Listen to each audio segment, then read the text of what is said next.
बोलिए बांके बिहारी लाल की जय, श्री राधा रमन सरकार की जय। कार्तिक महात्म का छठा अध्याय। नारद जी ने कहा, जब 2 घड़ी रात शेष रह जाए तब तिल, कुश, अक्षत, चंदन आदि लेकर शुद्ध होकर जलाशय पर जाएं।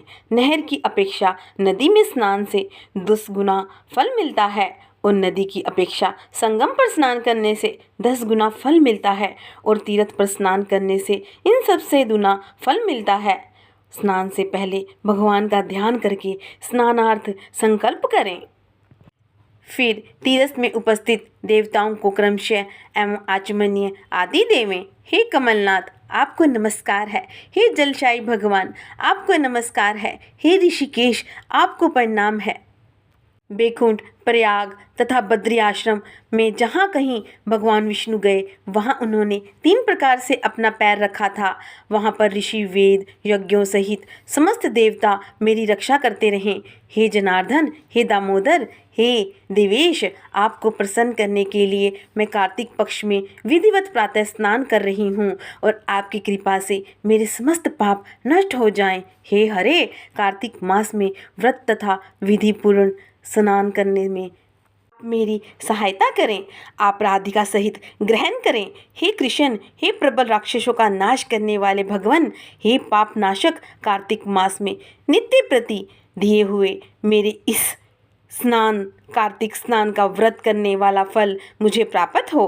विष्णु शंकर सूर्य का ध्यान करके जल में प्रवेश करें और नाभि पर्यंत जल में खड़ा होकर विधि पूर्वक स्नान करें। गृहस्थी तिल और आंवले का चूर्ण लगाकर विधवा स्त्री व जति तुलसी की जड़ की मिट्टी लगा के स्नान करें। सप्तमी, अमावस्या, नवमी, त्रयोदशी, द्वितीया, दशमी आदि तिथियों को आंवला तथा तिल से स्नान नहीं करना चाहिए। स्नान करते हुए निम्न शब्द कहें, जिस भक्ति भाव से भगवान ने देवताओं के कार्य के लिए 3 प्रकार के रूप धारण किया था, वही पाप नाशक भगवान विष्णु अपनी कृपा से मुझे पवित्र बनाएं। विष्णु जी की आज्ञा से कार्तिक व्रत करने वालों की सारे इंद्र आदि देवता रक्षा करते हैं, अतः वह मुझको पवित्र करें। बीजों, रहस्यों तथा यज्ञों सहित वेदों के मंत्र, कश्यप आदि ऋषि, इंद्र देवता मुझे पवित्र करें। गंगा आदि सभी नदियाँ, संपूर्ण तीर्थ, 7 समुद्र, समस्त जलाशय मुझको पवित्र करें। अदिति आदि सभी नारियों, यज्ञ, सिद्ध, सर्प, अब औषधियों, तीनों लोकों के पवित्र मुझे पवित्र करें।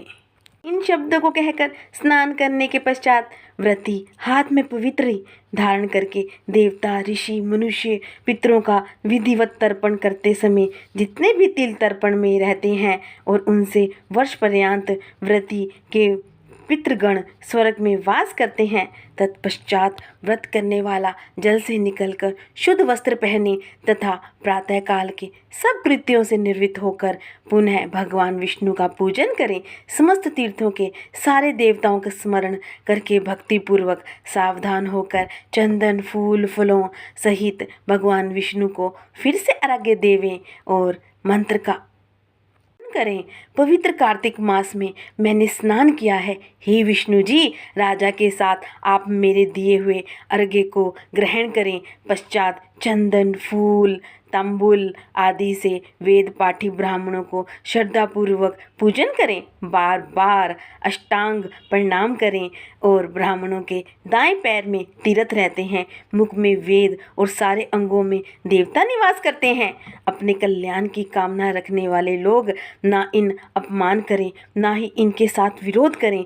फिर एकाग्रचित होकर भगवान विष्णु की प्यारी तुलसी का पूजन करें, उनकी परिक्रमा करें तथा उनको प्रणाम करें। हे देवी, हे तुलसी, देवताओं ने ही प्राचीन काल से तुम्हारा निर्माण किया है, ऋषियों ने तुम्हारा पूजन किया है। हे विष्णु की प्यारी तुलसी, आपको प्रणाम है। आप मेरे सब पापों को नाश करो। और इस प्रकार भक्तिपूर्वक जो लोग कार्तिक व्रत अनुष्ठान करते हैं वे संसार में सुखों को भोगते हुए अंत में मुक्ति को प्राप्त करते हैं। सारे रोगों का नाश करने वाला, पापों को नष्ट करने वाला, मनुष्य को श्रेष्ठ बुद्धि देने वाला, धन आदि का साधन, मुक्ति और कोई उत्तम व्रत संसार में नहीं है।